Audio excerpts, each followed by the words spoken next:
reforms, in global financial institutions for developing countries was a big focus area on the first day of the 15th BRICS Summit. Yeah, the business community and financial corporations deliberated on the matter in closed sessions, while President Cyril Ramaphosa highlighted growth opportunities in his opening address. Let's bring in our business anchor, Tumisang Ndlovu, live to us on day 2 of the summit in Sandton. Tumisang, reforms in global financial institutions. I imagine this is a sticky issue. What else was said?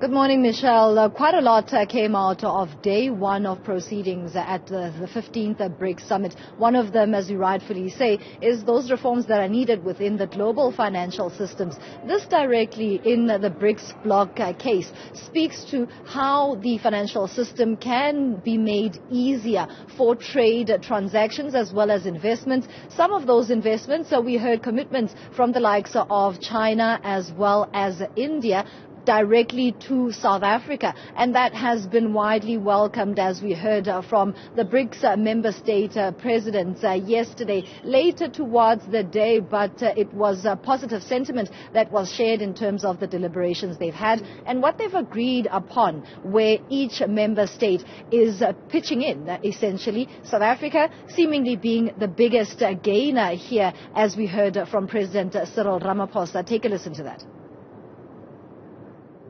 Economic growth must be underpinned by transparency, by inclusiveness. It must be compatible with a multilateral trading system that supports a developmental agenda, the type of developmental agenda that the 5 countries that are members of BRICS have embraced right from the onset. We require a fundamental reform of the global financial institutions so that they can be more agile and responsive to the challenges facing developing economies. In this respect, the new development bank, established by BRICS countries in 2015, is leading the way. Since its formation, it has demonstrated its ability to mobilize resources for infrastructure and sustainable development in emerging economies without conditionalities. That's quite strongly worded, isn't it, Tumisang? Fundamental reforms in global financial institutions. I wonder what those global financial institutions will say about that.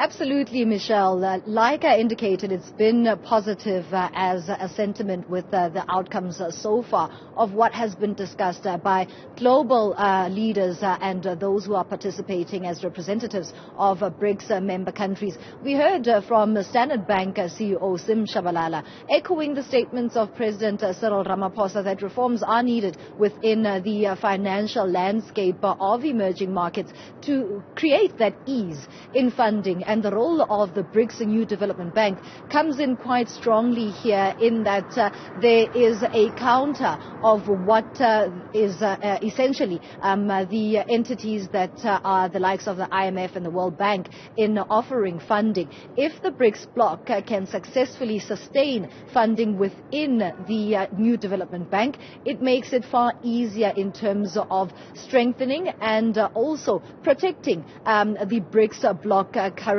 developments. On the brighter side of things too, it is talk of an energy transition, but doing so in a manner that would be funded by the BRICS bloc themselves. Therefore, there are no stringent terms that they would need to agree to when it comes to other sources of funding, as indicated from the World Bank, the IMF and other global institutions that would have a set standard of what BRICS bloc countries would have to adhere to outside of their level of comfortability in existing as economic participants in the globe.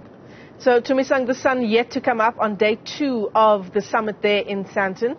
Plenty of closed sessions on the cards today. Yes, closed sessions between 9 a.m. this morning until later on in the afternoon. However, we will get feedback in terms of what has been discussed, and the biggest talking points remain the common currency issue, as well as the expansion of the BRICS bloc and the gains that are expected from this summit, marking the 15th one since the establishment of BRICS as an entity. AM Report business anchor Tumisang Ndlovu, great to see you. Thanks very much indeed for that update.